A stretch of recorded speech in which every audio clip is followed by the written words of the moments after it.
A few years ago, I used to work for a great leader. He was an international researcher, had great publication list, and the first time I met him, I was overwhelmed. I was intimidated. I joined his firm, and then a few months into my job, we had this opportunity to sit down for a departmental dinner.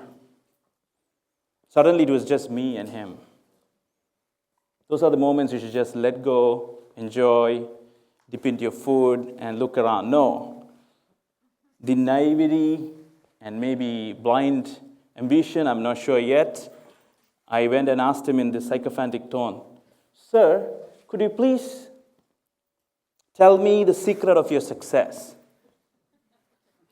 But he didn't flinch. He acted like this was asked of him literally every day. In a rather monotonous voice, he said, "I make it a point to surround myself with people much smarter than I am." I looked around, it's just me. For the next 2 to 3 minutes, painful minutes, I tried to explain to him that even if I tried really hard, worked double time, I would never be as smart as him. Then I got the look from him. And the look, which is seared into the sulci of my brain even now, said, "Who's talking about you?" Good afternoon, TEDxHouston. Moral of the story is even false modesty should have limits, What I want to talk about today is an entity rather pervasive, rather perennial. And in my own kind of obsessive way, I've addressed it in a way of pathology, symptoms, treatment, and prevention. I hope the valuable 18 minutes TED gives me I'm able to do that for you tonight. Let's start with this question. Think about it for a second. Let's go to the next one.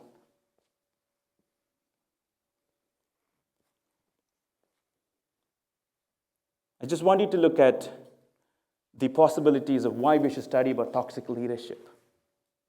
What is toxic leadership? Who is a toxic leader?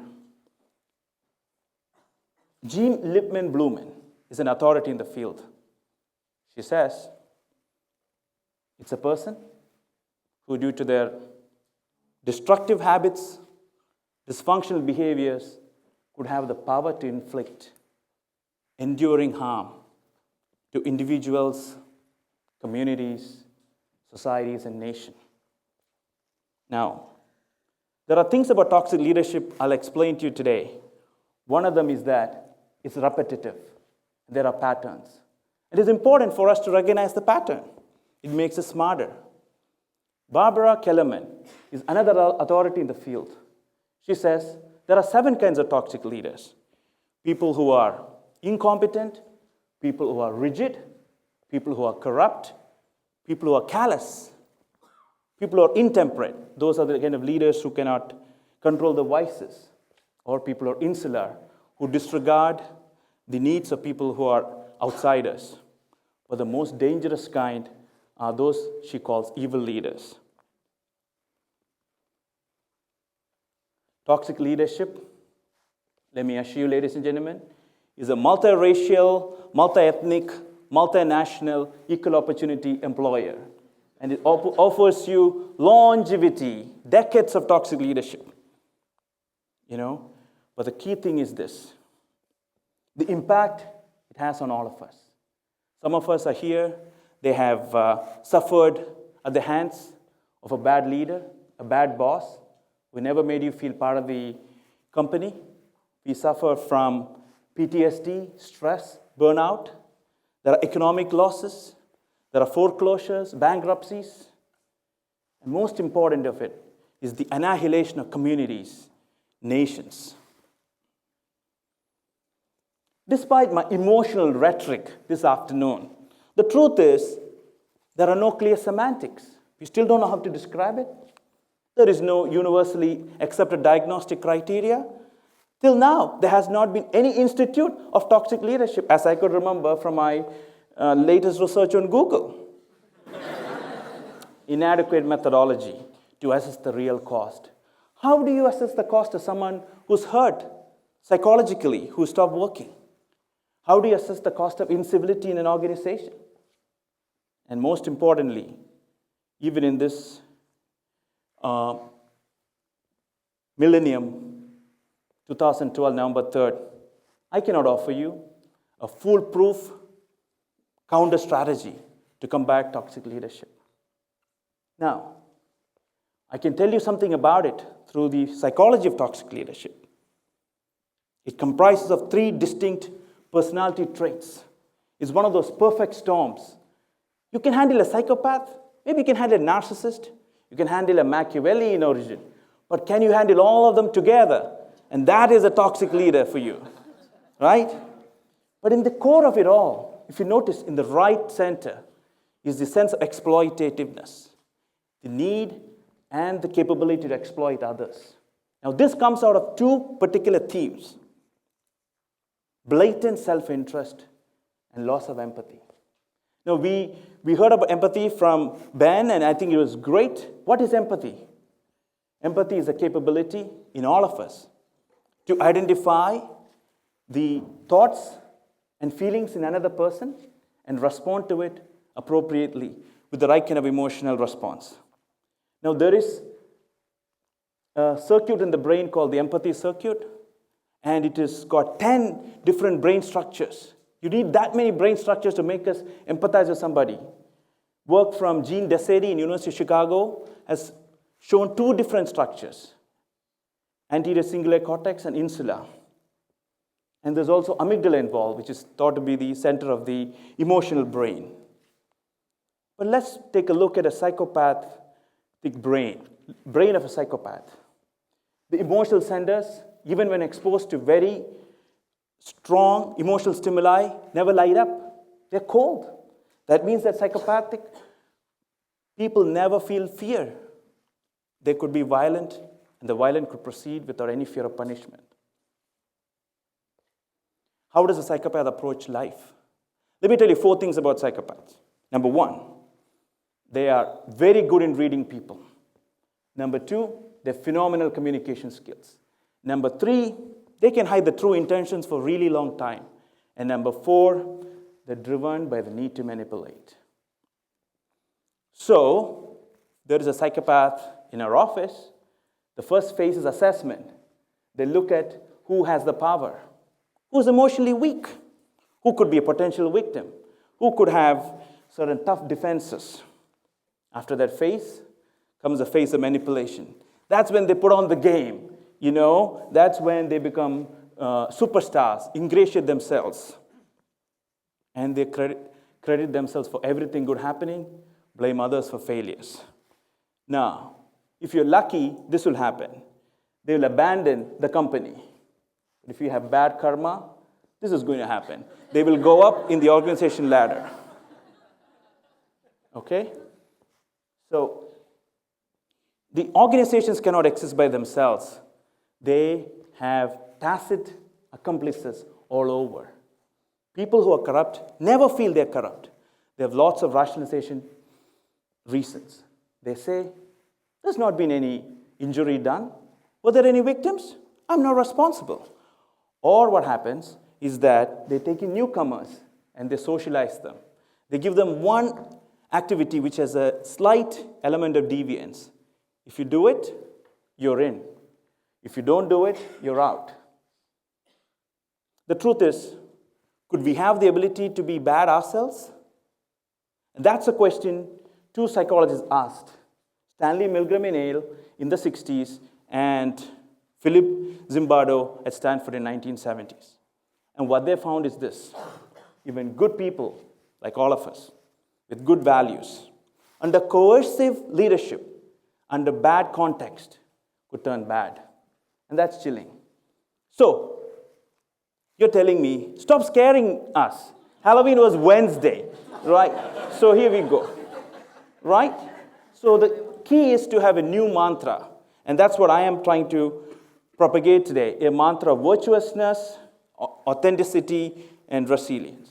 And I'm very happy that this has been talked over and over. And all I had to do was listen to the extraordinary speakers before me. That they've been driving home the point of authenticity and virtuousness. What is virtuousness? It is doing good all the time. It is aspiring at one's best. It is looking for a meaningful purpose. The truth is, virtuousness makes good business sense. Virtuous companies do extraordinarily well, even in times of economic downturn. And the truth is, you're here to be inspired, I'm here to be inspired. Virtuousness inspires people. And this inspiration amplifies the level of organizational virtuousness, which in turn will buffer the organization against any kind of traumatic events and negative outcomes. What is authenticity? Before I go to authenticity, let me talk about one story. It was 1930s, and Gandhi had decided to move 240 miles away to break a law which was getting tough on the Indian subcontinent. He moved with 78 followers. It took 23 days. By the time he went to the seaside where he was supposed to pick up a grain of salt as an act of defiance, the crowd had swollen into thousands. They were having a hard time controlling the crowd. The police were instructed to break up the crowd. Gandhi gave them one message: even if I'm arrested, never strike back. And that's what the crowd did. They never struck back. Line after line of people were brought down, and they never struck back. 60,000 people were arrested during that month. That day was a day of bloody defeat for Gandhi, but it was also a day of blinding moral victory. And that went on to lead India into democracy 17 years later. And the theme of Satyagraha, nonviolent resistance, was picked up by other world leaders. Dr. King in the United States, Nelson Mandela, creating seismic shifts in the socio-political, cultural aspects of millions across the world. Let me go into authenticity. We talked about it, and it is about knowing our story. It is holding true to our values, and it's also about ability to find our own voice. There are powerful people around us. There are powerful organizations, which sometimes makes us silent, makes us so intimidated that we cannot speak our own voice. Look at these three women. In 2002, there were many accomplished people Time magazine could have chosen to be the person of the year. They chose Sharon Watkins of Enron, Colleen Rowley of FBI, and Cynthia Cooper of WorldCom. Ordinary women, exceptional guts. They could not stand unethical practice in their own company, and they stood up and they gave voice to it. We could say, well, the husbands might be working. Not at all. All three of them were the primary breadwinners of their family. When they stood up to challenge very powerful leaders in these organizations, they were putting their careers on the line. They were putting the livelihood of the families on the line. It didn't stop them. And the final part of the mantra is resilience. Strength in the midst of change and stressful life events. The thing about resilience is it is not something exclusive to somebody. We all have it. We develop it day by day, ritual by ritual. And resilience is about action. And the key about resilience is that it is on 4 different entities: your psychological resilience, your spiritual resilience, your physical resilience, and your social resilience. All of these are important. They work together to create what I would call a ring of resilience around us, like buffering us from whatever might come our way.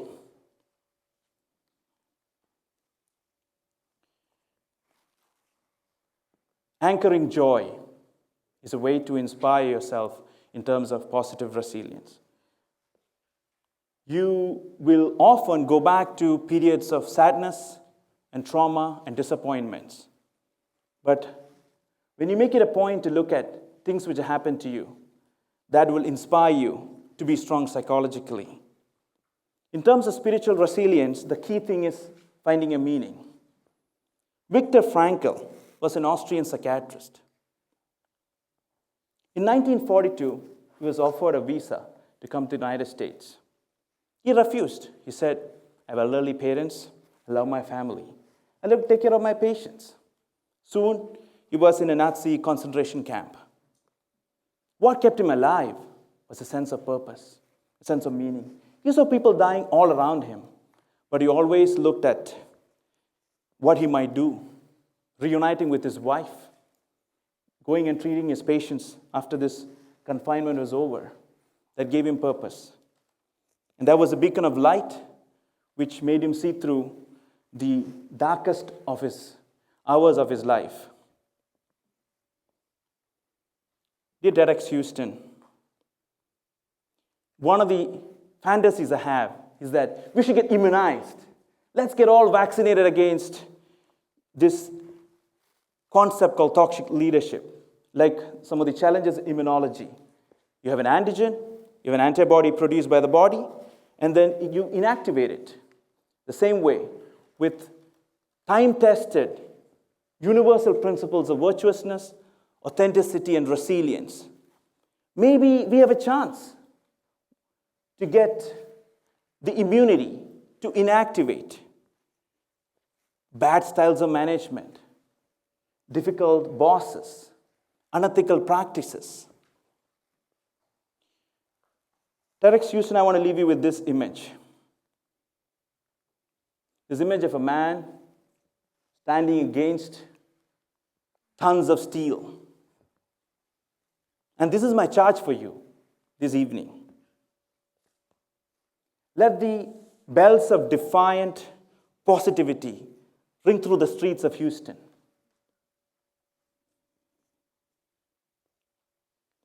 Let us be watchdogs. Let us take virtuous stand against injustice, incivility. Let us learn to speak in our own voice. Let us wear the rings of resilience on our fists. Let us be fearless. Thank you.